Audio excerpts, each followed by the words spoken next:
we want to keep? Do we not want to keep? First one we got is, should the Giants re-sign Darius Slayton? And if you all watch the show, you already know where I'm going to be at. Rob, take it away. You already know I'm going to be. I think 100%. Like, he's the veteran guy in this establishment, in this building. He's the one that's going to give the new players that's going to get signed, the draft class coming in, that mentor leadership coming in with this now same old coaching staff that's new to them that he's been through. Brett, has it been the best time with them? Maybe not. He's also your solid, Robin in this league. Like, he is not your number one. He's been asked to do plenty of number one roles, and he's not that guy. So it's unfair to have a bad taste in your mouth from a job that that he was asked to do when he wasn't shoved into as a 5th round pick. Yeah, where he should be. For a 5th round pick, the guy that's consistently getting you usually in that 700 yard mark, he's the guy that you really want to stay on because he's not expensive. I mean, granted, like, he's going to cost us a little bit this year. Drew's probably going to go over that. He likes his numbers. No, I do. I know you do. That's why I leave him for you. But I honestly think, like, this is a move. It would be silly to get rid of him.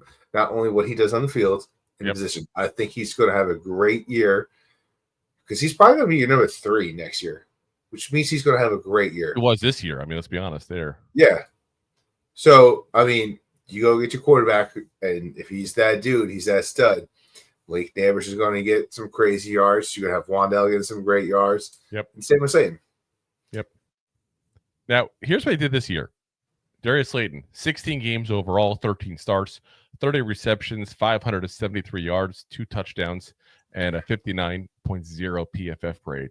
Which is like his worst. Yeah, for his career, his average over 17 games is 48 receptions, 720 yards, and 4 touchdowns.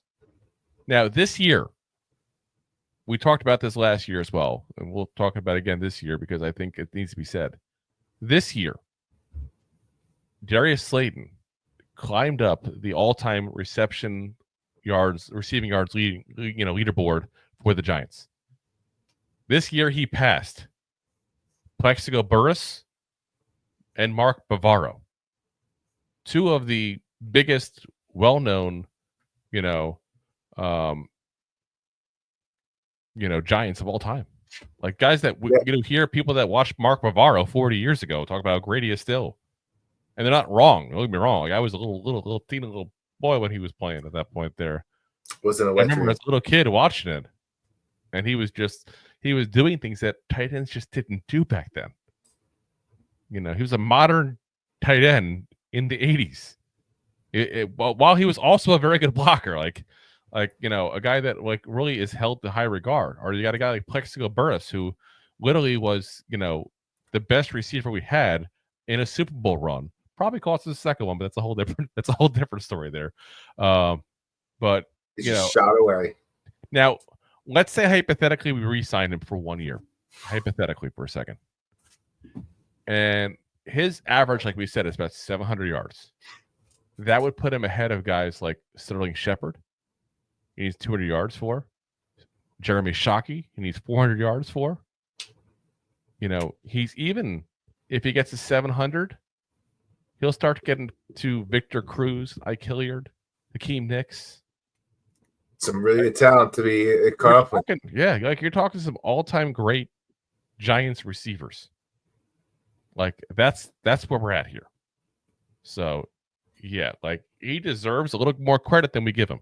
And again, he's had some drop issues in the past. Of the last 2 years, he's really improved in that. I feel like, he's had definitely some issues, as far as being a top flight receiver, which I think people want him to become. But he doesn't have to be a top flight receiver, guys. You can't. Again, we're trying to fit that square peg in that round hole here. Just jamming it.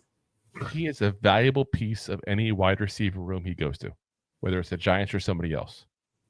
Now, he's coming off his last contract was 2 years, $12 million. His cap number this past year was $7.95 million. I don't know what he's going to ask for, guys. I don't pretend to know these things. And I feel like every time I guess, I'm wrong because the numbers keep going up and up and up so much. But let's say hypothetically, because they have a little bit of a down year, he got 500 or some odd yards instead of the 700 he usually gets. And there wasn't a lot of people looking for him last time he was a free agent. Let's be very frank on that. There was not a ton of people looking for him. I don't know why people are not high on Darius Slayton as high as they should be.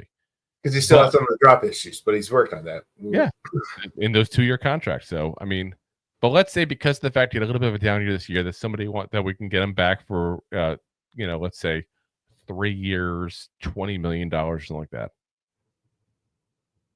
I would do that a heartbeat. Are you kidding me? Hands down. Look at the amount of money receivers are getting nowadays, guys. So even if he asks for 25, or like, it's kind of pushing for 3 years. 25 would put him 8 1/3 per year. Yeah. But you also figured you'd back it out in this third year, probably be high, and you probably have to take a extension or a cut after 2 years. But again, if you can keep that cap number right around where he was, guys, I'm cool with that. Now, if you started to pay him $15 million, that's absurd. Yeah, no, I'm good. Yeah. He's not that good. We're going to keep it realistic. We're fans of Slayton, but we're going to keep it realistic. Once you start getting close to 10, he's got these 10's like the max. I would say 9, 5. Yeah. And again, it's not because we think he's that great. It's because that's just what wide receivers are going for nowadays. Yeah. Well, I mean, you got some wide receivers that are $30 million, crazy. It's I was gonna say, they're literally making stupid amount. And you just never know what's going to happen in free agency until it happens. So we'll have to see what happens. But to me, I want Darius Slayton back, but I want him back at the right price. And I want him back because I want him back for what he does in the locker room. One of the things I don't think the Giants anticipated quite right is the amount of leadership that Saquon Barkley provided in that locker room. Darius Slayton is a guy who provides leadership. Guys, you don't lose a second guy that provides leadership. We don't have much of it. We don't have it from the front office or the ownership. I said it. I said, let's go ahead and figure it out to keep him here. Let him get higher up the board at that point. Because like I said, if he has another decent year even, he's going to be top 10 in Giants receiving yards.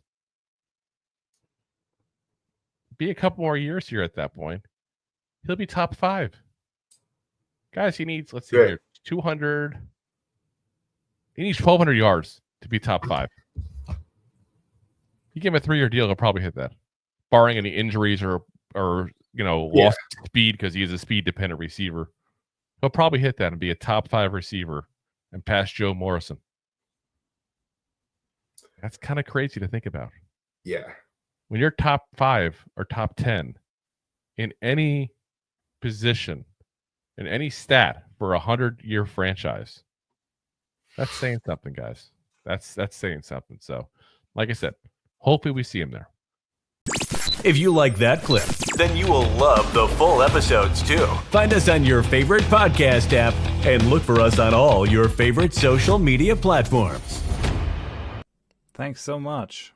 Please, I'm begging you. Please subscribe.